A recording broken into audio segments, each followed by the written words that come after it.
오늘도 마음과 시간을 구별하여 하나님을 예배하는 우리 종교 가족들을 예수님의 이름으로 축복합니다. 오늘 우리가 읽은 이 본문의 말씀은 사무엘의 마지막 설교입니다. 사무엘이 사사의 직무를 내려놓으면서 이스라엘 백성들을 향해서 전했던 마지막 설교인데요. 우리가 이 마지막 설교, 사무엘의 마지막 설교를 바르게 이해하기 위해서는요, 당시에 이 설교가 왜 선언되어졌고 어떤 상황 가운데 선포되었는지를 분명히 알아야만 합니다. 먼저 하나님의 말씀을 선언했고 선포했던 이 사무엘은 이스라엘의 마지막 사사였습니다. 이스라엘을 대표하는 선지자였죠. 사무엘은 하나님의 말씀을 기초로 하나님의 뜻에 따라 이스라엘을 다스리고 통치해 왔습니다. 그런데 사무엘이 노년에 접어들면서 이스라엘 가운데 문제가 발생하게 됩니다. 사무엘이 자신을 대신할 사사로서, 이스라엘의 사사로 자기의 두 아들들을 세우게 되면서 그로 인해 이스라엘에 문제가 발생했던 것입니다. 사사로 세워진 사무엘의 아들들은 하나님 앞에 공정하게 재판하지 않았습니다. 하나님의 공의에 따라서 이스라엘을 치리하고 통치해야 했지만 사람들에게 뇌물을 받으면서 판단하는 일을 굽게 행해왔던 것입니다. 하나님의 공의와 정의를 이루어야 했지만 사무엘의 아들들은 하나님 앞에서 불의를 행해왔던 것입니다. 그래서 이스라엘의 장로들은 사무엘에게 쫓아가서 불만을 표출합니다. 사무엘을 찾아가서 그의 아들들이 행해왔던 그 불의를 고발하게 되죠. 그러면서 이런 요청도 합니다. 이제는 우리에게 사사가 아니라 우리를 위한 왕을 세워주라 라는 것을 요청하게 되죠. 이때 사무엘은 하나님 앞에 기도했고 이스라엘의 왕이 세워졌을 때 일어날 일들에 대해서 경고하기도 했습니다. 이스라엘의 심판이 임할 것임을 분명히 말해 주었던 거죠. 그러나 왕을 요구했던 이스라엘과 장로들은 사무엘의 경고에도 아랑곳하지 않고 끝까지 자신들을 위한 왕을 요구했습니다. 그래서 결국 하나님께서는 이 요구에 응답하셨고 우리가 잘 알고 있는 것처럼 이스라엘의 첫 번째 왕이었던 사울이 이스라엘에 세워지게 되는 겁니다. 그리고 더 이상 사사의 직분을 감당할 이유가 없게 된 사무엘은 모든 것을 내려놓고 이스라엘에게 마지막 고별 설교를 전했던 것이죠. 그것이 오늘 본문의 말씀입니다. 그런데 이 모든 과정을 우리가 객관적인 관점에서 한번 다시 살펴본다면요, 우리는 지금까지 신앙적으로 배워온 것을 생각했을 때 이스라엘이 왕을 세워달라는 요구가 잘못됐다라고만 생각합니다. 하지만 객관적인 기준에서 본다면 이스라엘의 요청, 장로들의 요청은 상당히 괜찮고 상당히 설득력이 있다는 것을 알 수 있습니다. 왜냐하면 과거 이스라엘의 역사 가운데 이와 비슷한 경험이 있었기 때문입니다. 과거에 엘리 제사장의 아들들이 엘리를 대신해서 제사의 직분을 감당했을 때 그들의 타락으로 인해서 힘들고 어려운 상황을 경험하게 되죠. 그래서 이스라엘의 장로들의 입장에서는 사무엘을 따랐던 것은 분명하지만 그의 아들들의 타락과 부패를 보면서 과거에 경험했던 것들을 다시 반복하지 않기 위해 그의 아들들이 아니라 자신들의 기대에 합당한 왕을 요구했던 것입니다. 여기까지만 보면 상당히 설득력 있다라는 겁니다. 그런데 이스라엘 장로들의 마음 깊은 곳을 들여다보면 그들이 왕을 요구했던 그 마음 이면에는 보다 근본적인 이유가 자리 잡고 있었습니다. 이스라엘의 장로들은 주변 이방 국가들과 경쟁하는 관계에 있어서 외교적 관계의 우위를 섭렵하기를 원했습니다. 그러니까 과거에 12지파로 나뉘어졌던 이스라엘로서는 외교 관계를 쉽게 맺을 수 없었기 때문에 12지파를 대표할 왕을 세워놓고 외교를 수월하게 하고자 했던 거죠. 그리고 왕을 세우려고 했던 또 다른 이유는 이스라엘의 군사력을 더욱 견고히 하기 위해서였습니다. 이스라엘의 12지파가 하나 된 왕을 섬길 때에 국력이 강해질 수 있다고 생각한 겁니다. 이방에서 외부의 적들이 침입해 오게 되면 12지파들이 하나로 모여지는 데는 신속하게 대처할 수 없었기 때문에 적들의 공격과 전투에 신속히 반응하기 위해 12지파를 하나로 통치할 왕을 필요로 했던 것이죠. 결국 이 모든 것을 정리해 보면 인간적인 기준에서 왕을 요청한다는 것 너무나 합리적인 요구일 수 있지만 그들의 내면에 깔린 의도를 기준으로 바라봤을 때 이스라엘이 왕을 요구했던 것은 결국 사사를 대신할 왕이 아니라 하나님을 대신할 왕을 요구했다라는 겁니다. 부정직하고 부패한 사사들을 왕으로 교체하는 것이 아니라 만왕의 왕이 되신 하나님을 대신해서 자신들의 뜻을 이룰 수 있는, 자신들의 생각을 대표할 수 있는 왕을 세우려고 했던 것이죠.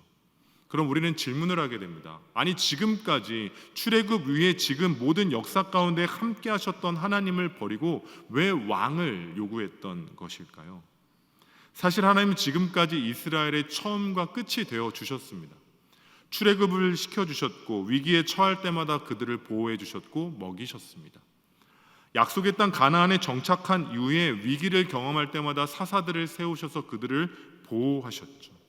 모든 상황 가운데 하나님께서 이스라엘의 왕이 되신다라는 것을 분명히 보여주셨던 겁니다. 그럼에도 이스라엘과 그 장로들이 이스라엘의 왕을 요구했던 것은 하나님을 바라보지 않았기 때문입니다. 하나님의 은혜를 기억하지 않았던 것이죠. 지금까지 모든 순간순간마다, 모든 때마다, 모든 상황마다 은혜를 베풀어 주신 하나님을 바라보지 않고 하나님을 기억하지 않았던 겁니다. 왜 그랬을까요? 이스라엘의 시선이 오로지 세상을 향해 있었기 때문입니다. 지금까지 나의 인생 가운데 모든 상황 가운데 은혜를 베풀어 주셨던 하나님이 아니라 그들의 시선과 그들의 마음과 그들의 생각이 이방 나라와 이방 왕들에게로 빼앗겨 버렸던 것입니다.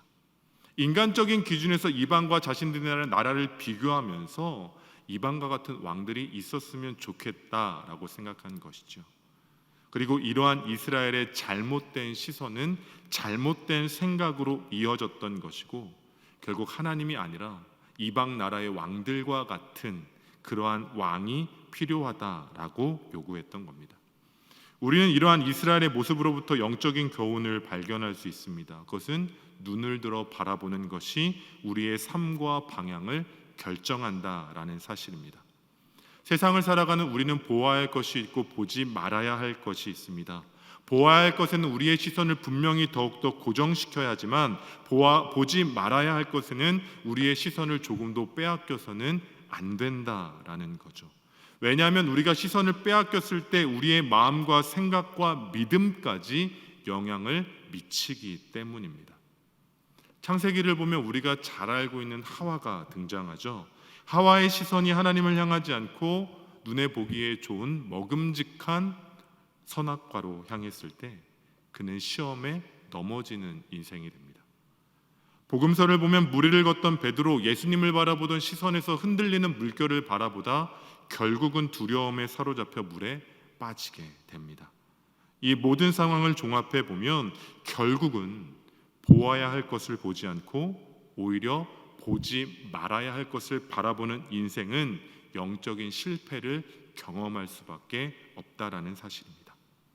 그런데 이와 반대로 보아야 할 것을 바라본 인생에는 전혀 다른 결과를 만들어낸다라는 거죠. 구약을 보면 아브라함은 이 땅이 아닌 하나님을 바라봤을 때 믿음의 조상이 되는 은혜를 경험하게 됩니다. 신약 성경의 스데반은 고통과 고난의 순간에도 끝까지 하나님의 보좌를 바라보았을 때 순교의 길을 통해 하나님께서 기뻐하시는 영광의 자리를 차지할 수 있었다라는 겁니다. 결국 우리는 눈을 들어 무엇을 보는지가 중요하다라는 것을 기억해야 하고 무엇을 보는지에 따라 우리의 삶의 방향이 결정된다는 것을 기억해야만 합니다. 이스라엘과 같이 보지 말아야 할 것을 바라보는 시선에는 결국 영적인 실패로 이어진다라는 거죠. 그렇다면 오늘을 살아가는 우리의 시선은 어디로 향해 있을까요? 그리스도인된 우리가 이 땅을 살아가면서 우리의 시선과 마음의 관심은 어디로 향해 있냐라는 겁니다. 만약 우리의 시선이 하나님께로부터 벗어나 있다면 우리의 삶이, 우리의 상황이 아무리 평안하다 할지라도 우리의 삶은 위기라는 것을 기억해야만 합니다. 우리의 시선이 세상을 향해 있다면 안목의 정욕에 의해서 우리의 믿음이 흔들릴 수밖에 없다라는 것이죠. 우리의 시선이 하나님께로부터 벗어나 있다면 이스라엘이 왕을 요구했던 것처럼 우리의 기도 역시 하나님의 나라와 뜻을 구한다라고 이야기하지만 이스라엘과 같이 결국 우리 내면의 근본에는 나의 정욕과 소욕과 나의 뜻을 위한 기도로 포장되어질 뿐이다라는 것입니다.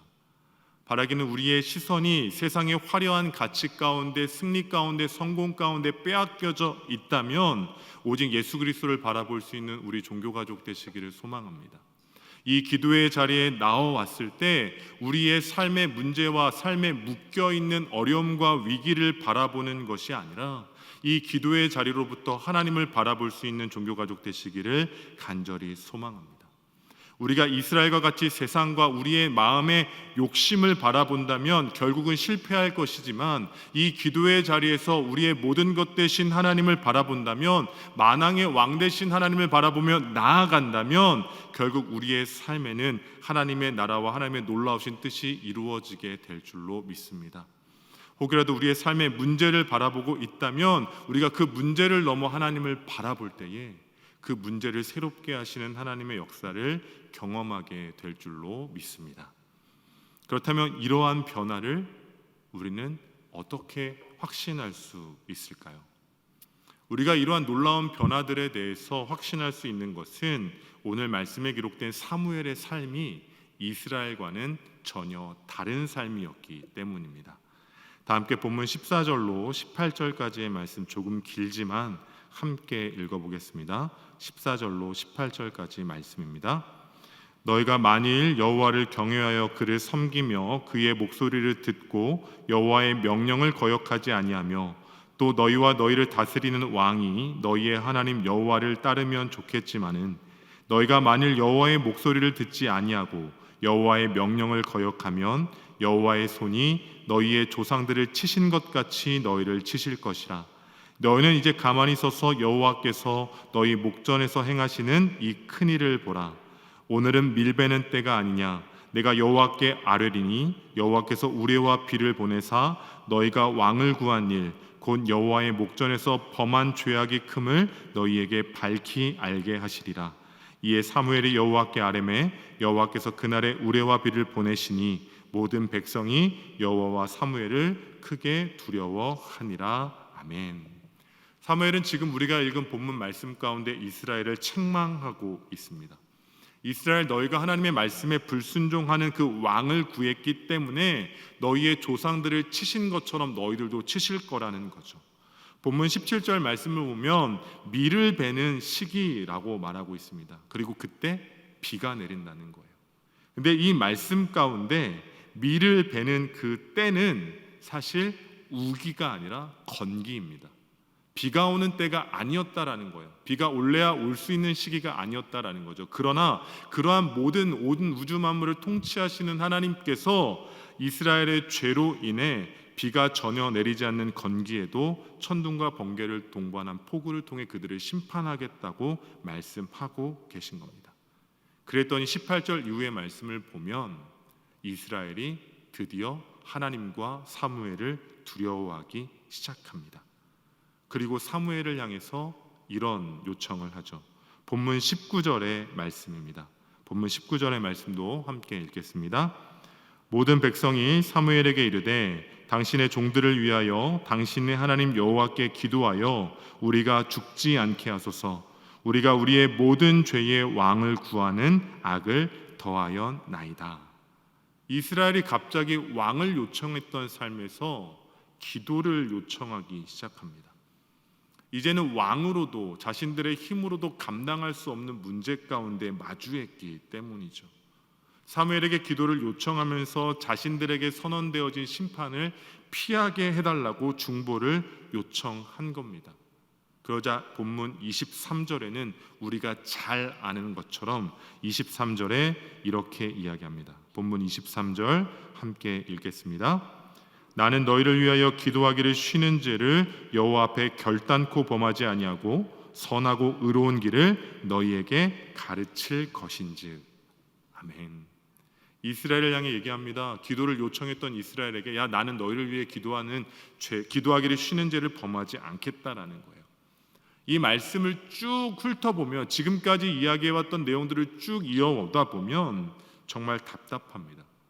왜냐하면 위기에 처하니까 그제서야 기도를 요청하는 것이고 이런 위기에 놓였을 때 기도를 요청하는 것이 너무 뻔뻔해 보인다라는 거예요. 사실 이스라엘이 처해 있는 이 상황은 너무 당연한 결과입니다. 하나님의 통치를 거절했기 때문에 심판을 받는 것은 마땅했던 것이죠. 그리고 사실 사무엘의 입장에서는 기도하지 않아도 괜찮습니다. 왜냐하면 이미 그들을 향해 경고했고 이미 그는 하나님과의 친밀한 교제를 이루는 사람이었기 때문입니다. 그래서 사무엘은 그들을 위해 기도할 책임도 의무도 없었다라는 거예요. 그런데 왜 23절에서 기도하겠다라고 했을까요? 심지어 너희를 위해 기도하는 죄를 쉬지 않겠다라고 선언까지 했었던 것일까요? 사무엘이 기도하겠다라고 선언할 수 있었던 것은 사무엘은 이스라엘이 자신을 버렸을 때에도 하나님을 보았기 때문입니다. 지금까지 이스라엘을 위해서 헌신해왔던 그의 삶을 기억하지 못한 인간적인 상실감과 인간적인 배신감이 들었음에도 불구하고 사무엘은 하나님을 원망하거나 하나님을 향해 불평한 것이 아니라 하나님을 향해 그의 시선을 고정시켰기 때문이라는 거예요. 그런데 사무엘이 기도할 수 있었던 것 단순히 하나님을 바라보았던 데만 있었던 것이 아닙니다. 사무엘이 낙심할 수밖에 없고 배신감을 느낄 수밖에 없는 순간에도 하나님을 보았을 때 사무엘은 하나님의 마음을 깨달았던 겁니다. 이스라엘을 얼마나 사랑하고 계신지, 하나님께서 이스라엘에게 심판을 명령하셨지만 이스라엘을 얼마나 귀하게 여기시는지를 깨달았던 겁니다. 그리고 사무엘은 자신을 향한 하나님의 마음도 알았습니다. 사무엘은 하나님께서 나에게 기도하기를 원하시는 마음이 있구나라는 것을 깨달았다라는 거예요. 인간적인 마음으로 볼 때 이스라엘을 위해서 기도할 마음이 조금도 없지만 이스라엘을 바라보면서 하나님의 사랑의 마음을 깨닫는 것에 머물러 있던 것이 아니라 하나님께서는 내가 그들을 위해서 기도하기를 원하신다라는 것을 하나님을 바라보며 그의 마음을 분명히 알았기 때문이라는 겁니다. 그래서 사무엘이 기도하기를 쉬는 죄를 범하지 않겠다라고 이야기했던 것은 그냥 단순히 기도하는 행위를 멈추지 않겠다라는 것이 아니라 이스라엘을 향한 하나님의 마음에 합한 기도를 중단하지 않고 계속해서 이어가겠다라고 선언했던 거죠. 사무엘은 하나님께로 시선이 향해 있었기 때문에 단순히 자기 자신을 위한 기도에 멈춰 있었던 것이 아니라 하나님의 마음에 합한 이스라엘을 향한 기도까지도 할 수 있었던 것입니다. 하나님을 바라보았을 때 하나님의 마음을 깨달아 알고 자신을 향한 하나님의 마음에 합한 기도가 무엇인지를 알아 기도의 자리를 지켜 나아갔다라는 겁니다. 우리는 복음서를 통해서도 이 놀라운 신비를 깨달아 알 수 있습니다. 복음서를 보면 예수님께서도 십자가에 달려 기도하시죠. 자신을 십자가에 매달았던 이들을 용서해 달라라고 기도하십니다. 어떻게 기도하실 수 있었을까요? 예수님이셨기 때문에. 예수님께서 그들을 위해 용서의 기도를 하실 수 있었던 것은 그들을 향한 하나님의 마음을 알았기 때문입니다. 예수님께서도 하나님의 마음에 합한 기도를 하셨던 것이죠. 그렇게 오늘을 살아간 우리 역시도 사무엘과 같이 하나님을 향해 시선을 고정함을 통해 하나님의 마음을 깨달아 알아 하나님의 마음에 합한 기도의 삶을 살아가야만 합니다. 기도하기를 쉬는 죄를 범해서는 안 된다라는 거죠. 그냥 나의 기도를 이어가는 기도적 행위와 기도의 삶이 아니라 하나님의 마음에 합한 그 기도를 이어가는 우리가 되어야 한다라는 것입니다. 기도한다라고 말하지만 하나님의 마음에 합한 기도가 없다면 우리는 하나님의 기도의 자리에서 하나님을 위한 기도가 아니라 나의 욕심과 나의 만족을 위한 기도로 머물러 있는 것이기 때문입니다. 그리고 그러한 기도는 하나님의 마음에 합한 기도를 쉬는 죄를 범하는 것이라는 거예요. 이 시간 기도의 자리에 나온 우리 모두의 시선이 하나님께 있기를 원합니다. 그리고 우리의 기도가 하나님의 마음에 합한 기도가 되어지기를 원합니다. 바라기는 이 기도의 자리로부터 하나님의 마음에 합한 기도가 새롭게 시작되어지기를 원합니다. 그런데 하나님의 마음에 합한 기도를 하다 보면 기도가 잘 이어지지 않을 때가 있습니다. 왜냐하면 우리에게는 기도하기 힘든 대상이 있기 때문입니다. 하나님을 바라보면서 누군가를 위해 기도해야 된다라는 것은 알지만 그를 위해 기도하려고 할 때 그를 위한 기도가 우리 가운데 잘 시작되지 않는다라는 거예요. 그리고 그를 위해 기도하려다 보면 오히려 내 기도까지 막히는 것을 경험하게 됩니다. 하나님께서 그 인생을 향해, 그 영혼을 향해 기도하라고 말씀하시는데, 그래서 기도하다 보면 우리의 마음 한편의 연약함으로 인해서 그 기도의 줄을 놓칠 때가 있다라는 거예요. 그런데 그러한 순간순간마다 우리가 하나님을 더욱더 갈망할 수 있기를 원합니다. 주님이 기도의 자리 가운데 하나님의 마음에 합한 기도를 이어가기를 원합니다. 그러나 주님, 나는 너무나도 연약해서 그 하나님의 마음에 합한 기도를 온전히 이루어갈 수 없습니다. 한 영혼 한 영혼을 향해서 기도해야 하는데 나의 인간적인 시선이 그들을 향해 기도하지 못하게 하고 나의 인간적인 질투와 미움과 분노가 그 영혼을 향한 기도를 중단시킵니다. 주님의 마음을 나에게 부어주셔서 우리의 영혼이 진정으로 주님 앞에 나아가게 하시고 우리의 기도가 하나님의 마음에 합한 기도가 되게 하여 주옵소서. 내가 그 영혼을 위하여 기도하는 것이 아니라 주님의 마음으로 성령께서 말하게 하시는 그 기도가 우리 가운데 이어져 가게 하여 주옵소서. 바라기는 우리가 이 말씀을 묵상하면서 사무엘과 같이 하나님만을 바라보며 하나님의 마음을 깨달아 알기를 원합니다.